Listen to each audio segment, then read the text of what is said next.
A note before we begin. As we are always working to make CodeREADr better, our website and app may look different than what is shown in this demo. When you first sign into the web application, you'll see the services page. There, you can create and edit workflows that your authorized app users will use for scanning with the mobile app. We've pre-populated your account with 2 demo options to give you a good example of what a service will look like for your intended use. Clicking the name of your service enables you to edit the existing service configuration.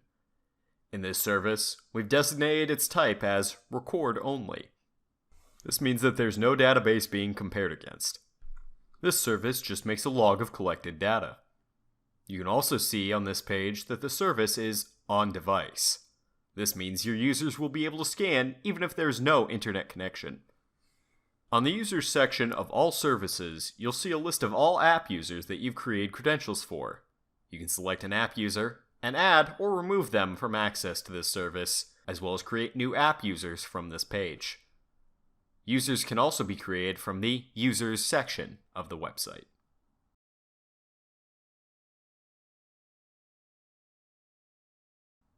Clicking Add User brings you to a form for creating a username and password that you provide to your app user. You can add and remove the service access from this section as well. It's important to note that there are 3 different roles available for user accounts. When you sign up for CodeREADr, you'll become the primary administrator, known as a master admin. You can create more than one master admin who will then be able to access your account. Data admins have all the permissions of a master admin except for access to billing information. The difference between an admin and a user is that users are not able to log into the website. Users can only log into the mobile application and are subject to any restrictions applied by the admin in the settings. We generally recommend that you create a user account for anyone that will be scanning with your devices. By creating different users, you can filter the history by who has scanned each item. You may create as many mobile app users as you'd like.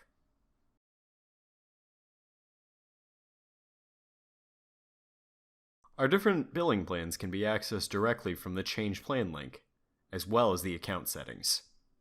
You can change your plan at any time, upgrading or downgrading monthly if needed. Every paid plan has unlimited scans available. Our pricing model is based on the number of unique devices that sign into the mobile app during a monthly period. For example, we count a device as billable if your authorized app user signs in during your monthly billing period. The monthly count is not based on your currently used devices. Instead, it's the total number of unique devices logged into an account within a month. You can have thousands of devices scanning assets at the same time anywhere in the world. Each location should have a unique app username or include a session answer indicating the scanning location. The resulting scan records can then be viewed, filtered, shared, and exported. At the beginning of each month, this count resets, so you're not charged for a device again unless it logs in during that month. To view a list of all active monthly devices, you can click on the Devices link in the account settings. By default, the number of devices your app users can log into is based on your plan limits. You can disable this option in the account settings by allowing overages.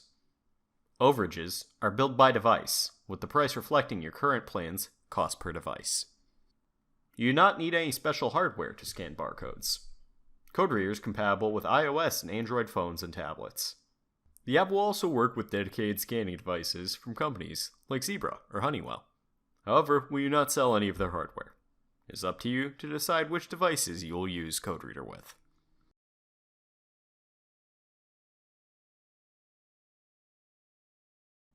One consideration to make when setting up CodeREADr is what the scanning environment will be like.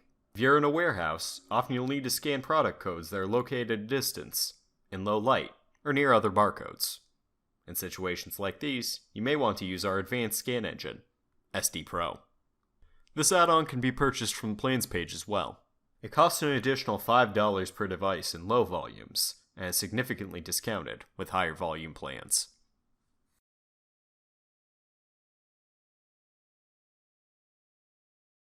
When using CodeREADr for inventory audits, admins often ask how they can have their users add notes, take photos, or answer questions about an item while scanning. In the questions section of the site, you can create and edit the prompts presented to your app users. Clicking on Add a Question will take you to the Question Builder, where you can select from multiple options to collect data. Just as with users, questions can be created either from the Questions section of the site or directly in the Service Builder. We'll go back to our Record service and click on the Questions step. From here, we can click Add a Question. We will see the same available options from the Questions section of the website.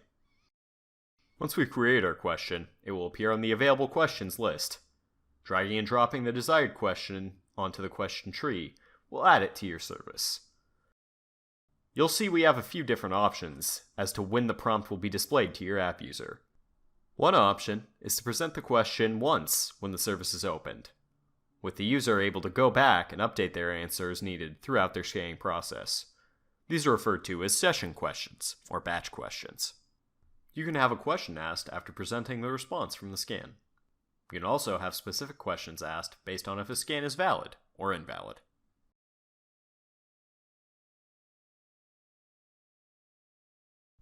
Moving forward, we see some advanced service options. You might not need to change any settings on your service, but if you want to do something like scan using NFC or have the camera reopen automatically, this is where you will find those options. Sometimes admins want to change the look of the app as well.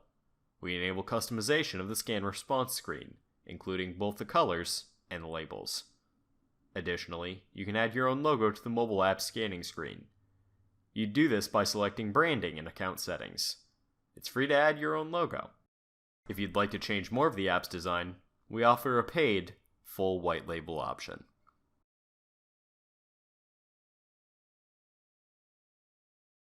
Let's go to the database section now. Here you can create and edit databases, either doing so manually or by importing a file. Right now, we only have one database with 10 values. Clicking on the database's name will bring you to a list of all the barcode values in it. Each row contains the barcode value at the top and the response text underneath it. The response text is any additional data that might be attached to a value.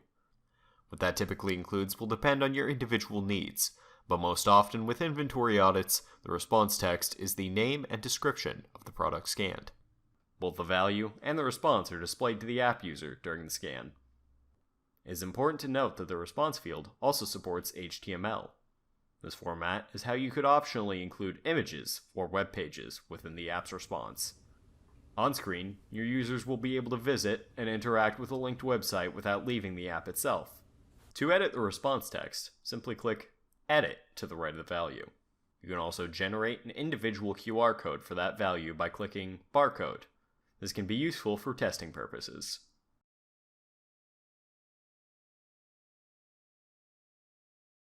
If you'd like to create QR codes for all of your database values, you'll need to go to the Export tab. There, you'll see two options. CSV Export will give you a spreadsheet copy of your current database. To export QR codes, you'll want to click Barcode Export. Doing so will take you to a customization page where you can change the image size, the text, and add a logo. Once you've customized your template, click Create Task, and the image generation will happen in the background. The template you've created will also be saved in case you want to export more images later. When your task is completed, you'll see a notification in the task inbox at the top right corner of the page. You may click the Download button to save the zip file of images directly, or you can click Go to My History at the bottom of the inbox. This link will take you to the Tasks page, which can also be accessed from the top navigation bar.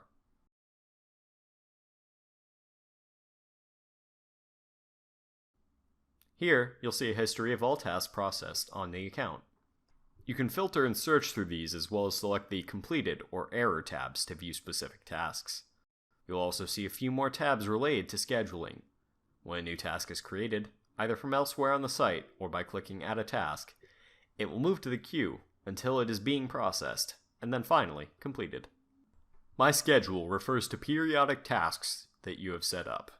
Let's see task options to get a better idea of what you can schedule with CodeREADr.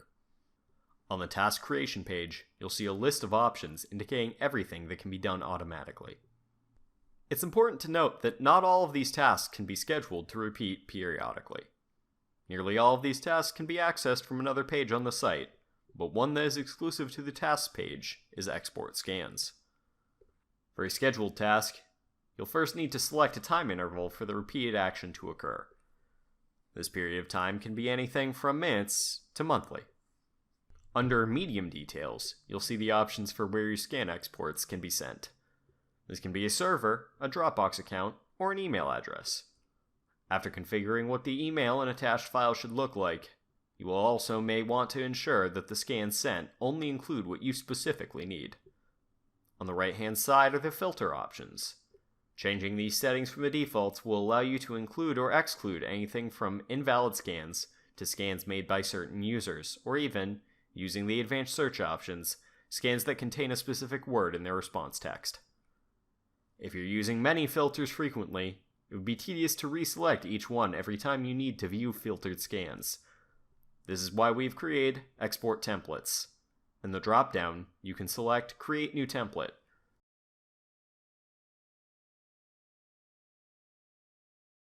This will take you to a separate page for building a template that will be applied to any spreadsheet you want to export.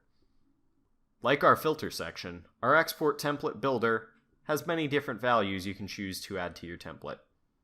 These include properties of the scan record, such as the GPS location that was collected, as well as choices like username and timestamp. Question answers are also available to add to your template. With all of these options, simply drag and drop into the template. The names of these sections will appear as an individual column with a heading in your spreadsheet. They can also be customized by clicking Edit.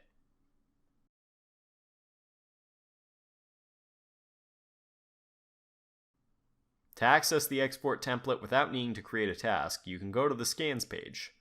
This is where all of your scan records will be found. On the left-hand side are the same filter options we've seen before, along with the export options. Your CSV file can be downloaded directly from the website or emailed to you as an attachment. Additionally, we provide an option to create an online portal that contains the spreadsheet so that you can share data with others on your account. This link can also be used to automatically export data to Google Sheets or Excel. Back at the top, on the right, is where you can access Export Templates. Here you will see all of your created export templates available for editing, along with the option to add a template. Next to the Export Templates tab is an option for bulk scan removal. You are again given the filter options, and can then remove all scans which match your filters. To the left of the bulk scan removal page, you can find all of your scan uploads from the app. When your service is on device, all scans remain on that device until the app is connected to the internet. Your app users can manually tap to upload their on-device scans, or you can turn on AutoSync, which will do this action automatically in the background.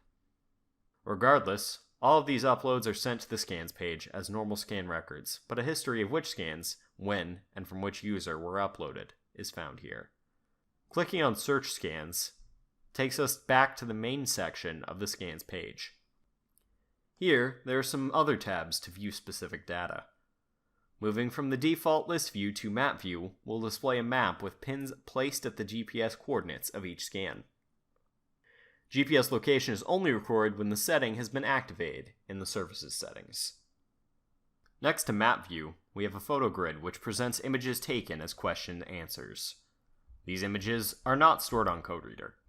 Photos taken from the app will be sent to your designated Dropbox, Amazon S3, or FTP service address. When sharing is turned on in these storage locations, the photos will then appear on this tab. Finally, under Scan Statistics, we have a breakdown of scans per user, and amount of valid or invalid scans within the filter range.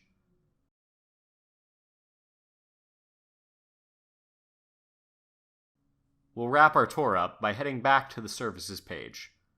While we've only looked at one record service, there are actually quite a few other options for barcode verification and collecting. When validating with a database, admins will often enable the duplicate checking option when on the first page of the service builder.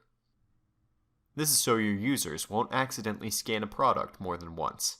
The app will alert the app user that a barcode has already been scanned. This setting includes a reset period. For example, you could reset monthly if you perform audits once per month. Creating a new service will first take you to a page that lists all of our available service types. Record scans and validate scans with a database are the only services that will work offline. Our other service types require an internet connection because of the functionality they provide. You'll see here an option for check-in and out, which comes with a few special features, such as limiting the number of checked-in items. Another of our curated services is a table builder. The table builder service type is designed for more complex use cases, wherein you might need to track an item through a series of steps, asking different questions at each step. Both of these templates can be used with or without a database, and both of them provide an online real-time portal view. Other options offered on the service types page include sending scans directly to a server address, as well as utilizing the CodeREADr scan engine with a device keyboard. These are among the many advanced options we offer for customizing the platform to your needs.